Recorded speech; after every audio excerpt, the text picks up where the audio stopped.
संपूर्ण धरती पर एक भयानक अंधेरा छाया हुआ है। एक दार्शनिक दर्शन में इस प्रकार से दर्शन देखता है कि ऐसा एक बहुत खूबसूरत मैदान है और वो जो मैदान है उसमें एक बहुत स्वच्छ नदी बह रही है और उस नदी में से कलकल कलकल कलकल की आवाज आती है और अचानक उस नदी के अंदर से एक भयानक पायथन पानी में ऐसा छटकार के निकल कर बाहर आता है और वो इतना विशालकाय है, इतना विशालकाय है कि जब वो जमीन में चलता है तो जैसे भूकंप आ जाता है। जैसे आपने डायनासोर की पिक्चर देखी होगी, जब वो चलता है तो बूम बूम करके धरती हिलती है। अब धरती पर घूम रहा है इधर उधर इधर उधर, वो किसी और को नहीं देख रहा, परंतु वह सफेद कपड़ा पहने लोगों को खोज रहा है। Listen me carefully. सफेद कपड़ा पहने हुए लोगों को खोज रहा है कि वह अपने पंजे के अंदर उसको दबा दे। उसको और दूसरे रंग बिरंगे कपड़े पहने लोगों से कोई बैर दुश्मनी नहीं है। वह तो केवल सफेद कपड़ा पहनने वालों के पीछे दौड़ रहा है कि उसको पंजे में मसल के रख दे।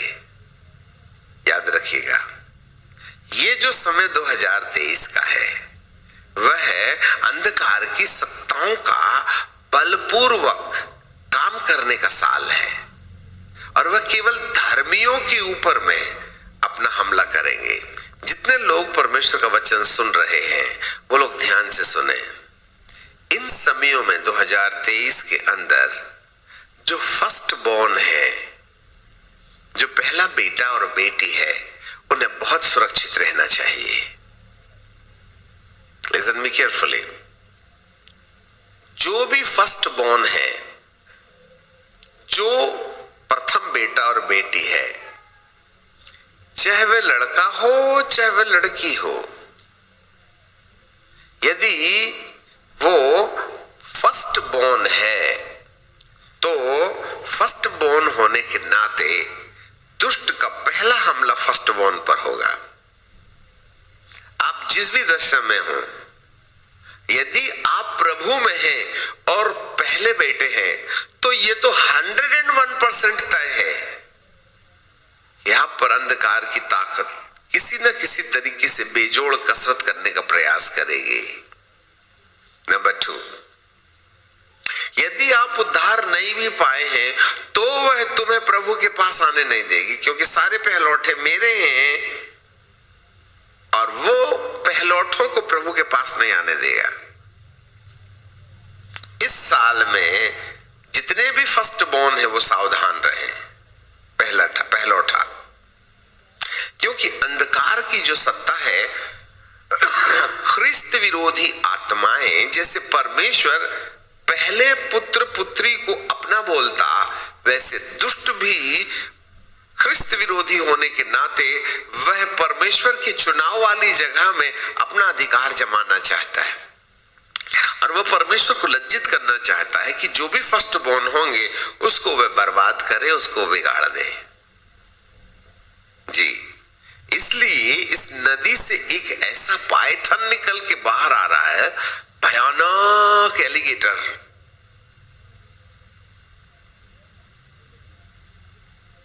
जिसके बड़े बड़े पंजे हैं और वह केवल श्वेत वस्त्रधारियों को खोज रहा है। Being a man of God में आपको चेतावनी देना चाहते हैं, जो लोग प्रभु के चुनाव के अंतर्गत हैं, जिनके पीछे परमेश्वर की योजनाएं हैं, कि वे परमेश्वर की अनुग्रह में आ खड़े हुए तो अंधकार की सत्ता के लिए नुकसान का विषय बन सकते हैं। आपके लिए अच्छा समय नहीं है, क्योंकि वह कहीं ना कहीं वो तकलीफ देना चाहेगा जिससे कि आप अपनी सही बुलाहट में आकर उसके लिए नुकसान का विषय न बन जाएं। इसलिए इसलिए ऐसे लोगों के सामने कहीं ना कहीं अंधकार की सत्ताएं जमीन से, उस समुंदर से, इस संसार के अंदर से निकल के बाहर आ रही हैं, जो उन्हें तकलीफ देने जा रहे हैं। आपके मानने और नहीं मानने से इस सच्चाई को मिटाया झुठलाया नहीं जा सकता। जिसके कान हो वह सुन ले आत्मा कलीसिया से क्या कहती है।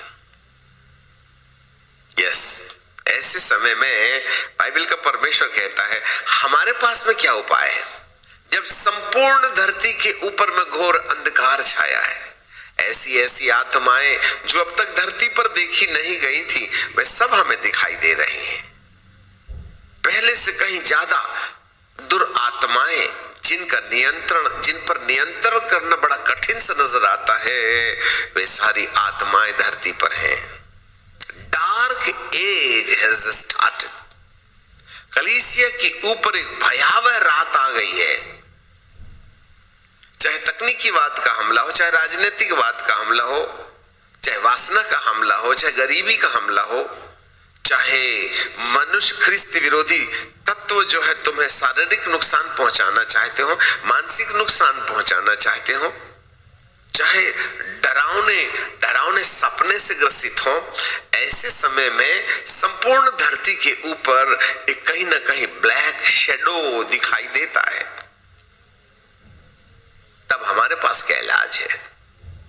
हमारे पास एक ही इलाज है कि जो तेल परमेश्वर ने हमारे जीवन के अंदर दिया है, पवित्र आत्मा का, उसको उजियाले में बदलने के प्रोसेस में लग जाओ। तेल है, उससे ज्यादा फायदा नहीं है। तेल जल के रोशनी बन गया तो फायदे की चीज है। बहुत से लोगों के पास तेल है, they are filled with the Holy Spirit, they speaks in tongue. वर्ण भाषा बोलते हैं, हाथ पैर हिलाते हैं, गिर जाते हैं, गिरा देते हैं, ऐसा सब कुछ हो रहा है। परंतु वो तेल जो है ना, वो जला नहीं। और यदि वो तेल जला नहीं तो रोशनी नहीं होगी। इसलिए अब 2023 में बाहर से रोशनी की उम्मीद बंद करो। तेल हमारे अंदर है, उस तेल को हम जलाएं, रोशनी पैदा करें। और जिसके अंदर रोशनी होगी वही महफूज इंसान है। Listen me carefully. जिसके अंदर रोशनी होगी वही अंधकार की शक्ति से बचा रहेगा।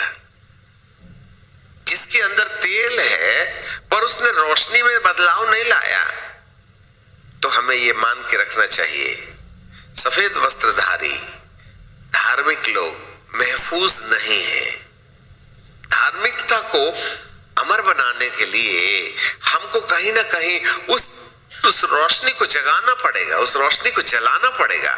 और वो रोशनी है यही शांति, आनंद, धीरज, मन की एकता, the one God, the one mind है। मनुष्यों के प्रति एक सरल रिश्ता। यदि हमारे मन में धीरज और शांति है तो हमारा हर व्यक्ति के साथ रिश्ता सामान्य रहेगा। और यही तुम्हें दुष्ट से बचने का प्रतीक बनाएगा। If you want to save yourself, begin to protect the light, and the light is the love, joy and peace, and the love, joy, peace brings the oneness in their mind. और जिसके अंदर मन सरल है, जो सबको मित्र समझता है, जो प्यार से भरा हुआ है, ऐसा व्यक्ति को दुष्ट कुछ नहीं कर सकता।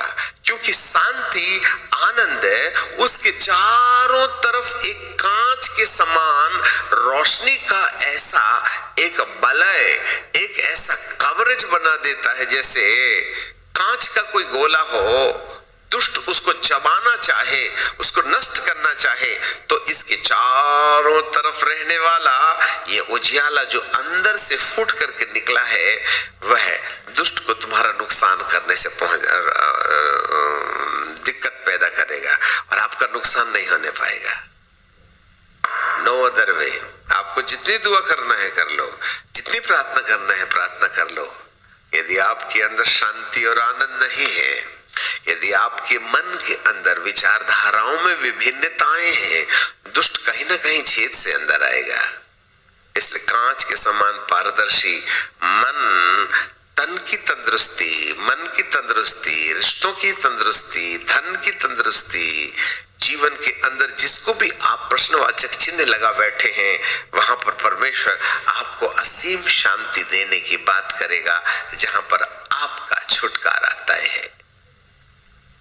हमारी दुआओं से नहीं, परंतु तुम्हें खुद को प्रभु एक स्थायी छुटकारा देने की बात करते हैं। दुष्ट आत्माएं बड़े प्रबल रीति से आज धरती में काम कर रहे हैं। अपने अंदर का उजियाला जगाओ, अपने अंदर का प्रकाश जगाओ, धीरज और शांति के परमेश्वर की एकांत में खोज करो। वह तुम्हें वरदान देगा, चंगाई का, दर्शन का, भविष्यवाणी का। ठीक है, वो तो चलेगा, आएगा जाएगा। उससे बहुत से चंगा करने वाले खुद ही डिप्रेशन में है, बहुत से भूत निकालने वाले खुद ही ग्रसित हैं, बहुत से शांति देने वाले खुद ही उलझे हुए हैं। परंतु जिसके पास धीरज और शांति के दाता की खोज है, वह उसको वरदान देता है ये वाला कि वह आपस में एक मन हो जाता है। यदि मैं हरा चश्मा लगा दूं तो दुनिया मुझे हरी दिखाई देती है। यदि मैं जामुनी कलर का चश्मा लगाऊं तो मुझे दुनिया जामुनी दिखती है। और यदि मैं परमेश्वर के प्रेम का चश्मा लगाऊं तो मुझे धरती पर सब कुछ प्रेम ही प्रेम दिखाई देता है। आप कौन सा चश्मा लगा के बैठे हो? छुटकारा आपके मन में ही है। कस्तूरी मृग के समान कस्तूरी की खोज अपनी सुसु में बाहर ना करें, वो तो आपके अंदर है। जी, आओ हम अपना उजियाला जगाएं, प्रेम का उजियाला, शांति का उजियाला, आनंद का उजियाला। इस वरदान की खोज करने वाला व्यक्ति अपने जीवन के हर क्षेत्र में पारंगत हो जाता है। जी, do you have the peace? शांति का राजकुमार। आपको मालूम हो, इस बात के लिए हमें उकाब के समान ऊंचाई तय करना है तो हमको एकांत स्थान, यहोवा की वाट जोना। जो यहोवा की वाट जोते हैं वे नया बल पर बल प्राप्त करते चले जाएंगे। एकांत स्थान में बैठो, परमेश्वर से बहुत बक करके। सपन्याह के पहले अध्याय में लिखा है, परमेश्वर के सामने चुप और शांत हो जाओ। चुप हो जाओ, शांत हो जाओ। भजन भी कुछ इसी तरीके से हमें चुप और शांत होने की सलाह देते हैं।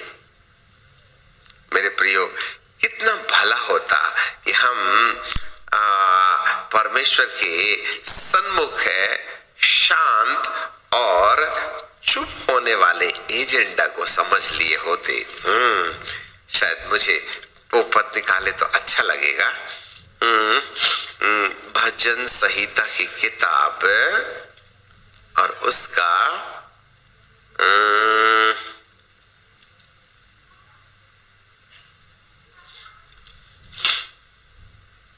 62 अध्याय, साम 62।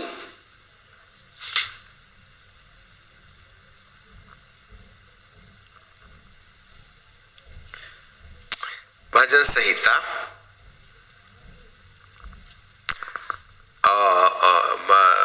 भजन संहिता 62। एक, सचमुच में चुप होकर परमेश्वर की ओर मन लगाए हूं। हमारे पीछे बोलिए, सचमुच मैं चुपचाप होकर परमेश्वर की ओर मन लगाए हूं। से तो हम बड़बड़ करते हैं, करते हैं, चुप होकर के भी ना। अब पांचवें पद में भी देखो, हे मेरे मन परमेश्वर के सामने चुपचाप रहे, क्योंकि मेरी आशा उसी में है। क्या बात है मेरी आशा उसी में है। अच्छा, एक पद और पढ़ ले, भजन संहिता 24:3, भजन संहिता 24:3, वहां लिखा है, यहोवा के पवित्र पर्वत पर कौन चढ़ सकता है और उसके पवित्र स्थान में कौन खड़ा हो सकता है? जिसका काम निर्दोष और हृदय शुद्ध है, जिसने अपने मन को व्यर्थ बातों की ओर नहीं लगाया, केवल वही परमेश्वर के पर्वत पर चढ़ सकता है। आओ हम परमेश्वर के सन्मुख चुपचाप होकर के परमेश्वर पर मन लगाएं। यही शांति का आधार है आज। Praise the Lord।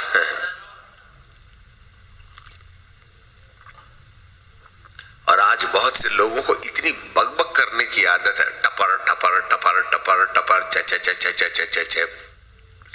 चिड़िया किस समय चाव चाव चाव चाव चाव चाव चाव चाव करते। Lot of people, how many people are speaking a lot, hours and hours they check check check check check check check check check check check करते रहते हैं। They lose their peace and the devil is very near if you talk a lot. You cannot save yourself। अब बहुत से लोगों को चोट लगेगी जो बेफिजूल की बातें बहुत ज्यादा बकबक करते हैं। चुपचाप हो जाओ, और यही शांति का आधार है। हाँ, और हे मेरे मन परमेश्वर के सामने चुप रहे, क्योंकि वही तेरी आशा है।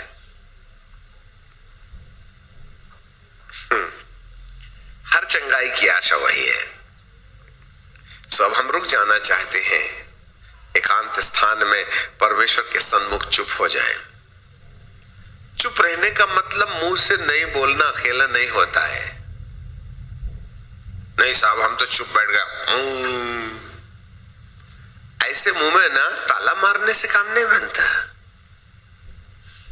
दिमाग के अंदर जो कल्पनाएं हैं ना, उनको चुप होना चाहिए। धुआं के समान आती हैं जाती हैं। अब बोलते नहीं तो क्या हो गया, आंख बंद करके तो पूरे ब्रह्मांड के चक्कर ना 2 मिनट में 15 बार मार लेते हैं हम, इतना फास्ट चलता है। इसलिए अपने दिमाग की मशीन को थोड़ा थोड़ा टर्न ऑफ करके ठंडी भी होने दो। क्या होता है जब बहुत ज्यादा गाड़ी चल लेती है तो हम थोड़े समय के लिए ना चाय पीने के लिए रुकते हैं, अपन भी पी लेते हैं और इंजन को भी थोड़ी सी सांस मिल जाती है। नहीं तो पिस्टन स्लू दोनों गर्म हो जाते हैं तो एवरेज कम मिलता है। कई लोगों के दिमाग को ना बिल्कुल रेस्ट नहीं मिलता। जब आंखें खुली रहती हैं तो दुनिया देखते हैं, आंख बंद करते हैं तो कल्पना देखते हैं, और जब सो जाते हैं तो सपना देखते हैं। कमबख्त 1 सेकंड के लिए भी नहीं रुकता। आंख खुली रहती है तो दुनिया दिखती है, आंख बंद करी तो कल्पना सताती है, और जब सो जाते हैं तो सपना आता है। मतलब रात को भी आदमी की गाड़ी चुप नहीं रहती है। इधर आंख बंद करे कि चले अपन दुनिया में सपने के साथ। No rest in their mind. That's the biggest problem in the human's mind. He lost the peace of God. उसके पास शांति नहीं। बाइबल इतना जानता, बाप रे बाप, इतनी दुआ कर तो हो सब कुछ अच्छा है, पर वरदान तो है नहीं ना। 99% लोगों के टूटे रिश्ते हैं आज। तुम्हें वरदान ही नहीं मिला। शांति और आनंद का दाता तुम्हें यह वरदान दे कि तुम भाई लोग आपस में एक मन रहो, और तुम में से 2 जन किसी एक बात के लिए सहमत हो जाएं तो मेरे पिता की ओर से हो जाएगा। हम बात करते हैं प्यार की, परंतु प्यार का एहसास नहीं है। हम बात करते हैं शांति की, पर मन में शांति है नहीं। हम दिमाग में इतने उलझे हुए, इतना चलता है, इतना चलता है, इतना चलता है कि खुदा बाप से आगे निकल लेता है। हे परमेश्वर, आपको समझ में नहीं आता क्या? अच्छा, समझ में आ गई बात? चुपचाप हो जाओ। और जो व्यक्ति अपनी कल्पनाओं में चुपचाप हो जाता है, दुष्ट आपको कभी बर्दाश्त नहीं करेगा। यह एक दूसरी लड़ाई है। और जिस दिन आप अपने मन को स्थिर करने की ओर चल पड़े, तो दुष्टों से यदि जीत गए तो वे तुमसे भयभीत होने लगेंगे। तुम डरा सकते हो भूतों को मन की एकाग्रचित्ता से। सो पिता परमेश्वर हमारे साथ बना रहे। बहुत दुआओं से कोई फायदा नहीं, बहुत ज्यादा बाइबल स्टडी से ज्यादा फायदा नहीं, बहुत बाइबल की जानकारी, एटलीस्ट अब जो अथाह गढ़े से दुष्ट आत्माएं निकली हैं, यह ज्ञान तुमको नहीं बचा सकता। नहीं तो देख लो, प्रैक्टिस करके देख लो, बड़े बड़े लोग जो बड़ी बड़ी बातें बाइबल की जानते हैं, परंतु वे किसी गैर के शिकंजे में पड़े हुए हैं, because they lost the peace. आज की तारीख में धरती पर अनमोल और अनहोनी चीज है शांति। यदि वो मिल गई तो धरती का सबसे खुशकिस्मत इंसान वही होगा जिसके मन में आनंद है, शांति है, जिसके अंदर में मन की एकता है। और ये भी वरदान है परमेश्वर की ओर से। यदि ये वरदान नहीं है तुम्हारे पास, तो you can not survive a lot. आप धरती का आनंद नहीं उठा सकते, आप अपने आप में सुरक्षित नहीं रह सकते, क्योंकि दुष्ट कहीं ना कहीं उलझा देगा। हर एक घंटे में तुम्हारे पास एक समस्या होगी जो तुम्हें इतनी व्यस्त कर देगी कि तुम्हारी पूरी शांति खत्म हो जाएगी। हम हार जाते हैं। देखो, ये बहुत ऐसा लगता जरूर है कि अरे ये कोई टॉपिक है क्या? साहब यही है मास्टर चाबी, रेस्टलेसनेस। क्या करिएगा भाई? वैसे प्राइवेट जॉब में 14 घंटे ड्यूटी करना पड़ता, तब मिलकर के 10-20 हजार 30 हजार मिलते हैं। गया जमाना जब सरकारी नौकरी के 6 घंटे के 4 घंटे ड्यूटी करते थे। हाँ, अभी तो प्राइवेट कंपनी तुम्हारा हड्डी भी उबाल के चूस के निकाल लेती हैं। ऐसे समय में शांति कहाँ है? और नौकरी वैसे ही नहीं सरकार के पास। सो हम काफी डेंजरस जोन में हैं। ऐसे समय में परमेश्वर की खोज करने के लिए चुप और शांत रहने वाला हथकंडा अपनाए तो हमको, यदि शांति और धीरज का दाता हमको वरदान दे गया, तो दुष्ट हमारा कुछ नहीं कर सकता। चाहूं और हम अपने एक ऐसे रोशनी का वलय, रोशनी का घेरा बना लेंगे जहां दुष्ट का प्रभाव हमारे जीवन पर नहीं होगा। इसमें हम आपकी कोई मदद नहीं कर सकते।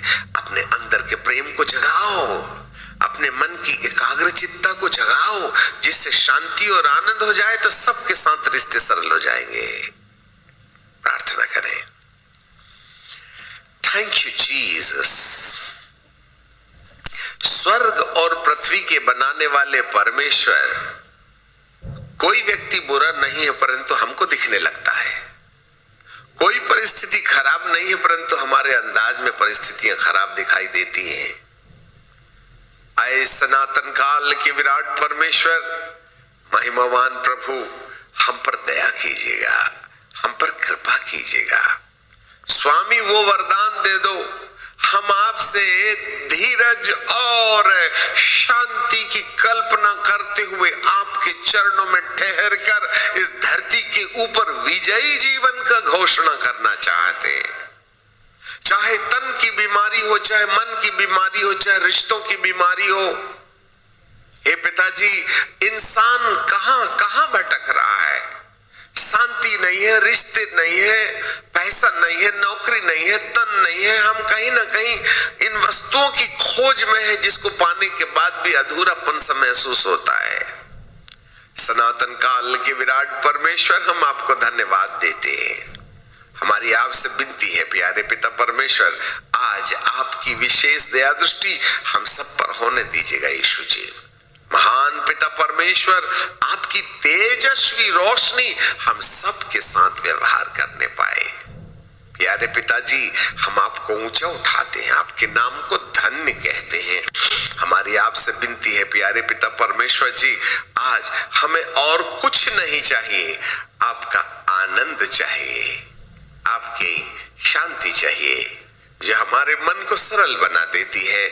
और यही दुष्ट को अच्छा नहीं लगता, हम दुष्टों के कामों के ऊपर पारंगत हो जाते हैं। प्यारे पिताजी, आज रात इस विषय पर चिंतन करने का अनुग्रह हर एक बेटे बेटी को दीजिएगा, जिससे कि वह इस दौलत को जो दुनिया ने न जाने कहां खो दिया है उसको प्राप्त करने की दिशा प्राप्त करने पाए। बाप, आपके पास आना आनंद और शांति की भरपूरी है, और वही हमारे मन की एकता को ले आता है। जहां पर अंधकार की सत्ताएं हो हमारे तलवे के नीचे होती हैं, हम आपको धन्यवाद देते हैं, आपको महिमा और आदर देते हैं। आज के दिन आपकी कृपा दृष्टि हम पर बनाए रखना। और जो लोग अभी भी बंधनों में पड़े हुए हैं प्यारे पिताजी, जो नए लोग हैं, हम उनके लिए प्रार्थना करते हैं। आप अपने अद्भुत चंगा करने वाले और शक्तिशाली हाथ को बढ़ाएं। हर एक प्रकार की बदरूहें जो इंसान को व्यस्त बना के रखती हैं, तन में बीमारी पैदा करके रखती हैं, मन में अशांति, रिश्ते टूट जाते हैं प्रभु जी, और वे व्याकुल हो जाते हैं, अकेलेपन उन्हें खाया जा रहा है। इन तमाम अंधकार की ताकतों को यीशु नासरी के नाम में ललकार देते हैं। प्यारे पिता परमेश्वर, आपका चंगा करने वाला महाप्रतापी हाथ प्रभु रफाएल का हस्तक्षेप धरती पर होने लगे। हर परिवार के ऊपर में रफाएल जो चंगा करने वाला है, प्यारे पिता परमेश्वर, आपकी महाप्रतापी सामर्थ को रफाएल इस धरती पर लाने पाए, जिससे कि हम सब स्वतंत्र होकर आपकी महिमा का कारण बनने पाए। प्यारे पिताजी, मेरे महान परमेश्वर, हम आपको धन्यवाद देते हैं, आपको महिमा और आदर देते हैं। यीशु नासरी के नाम से मांग लेते हैं, आमीन। जीसस।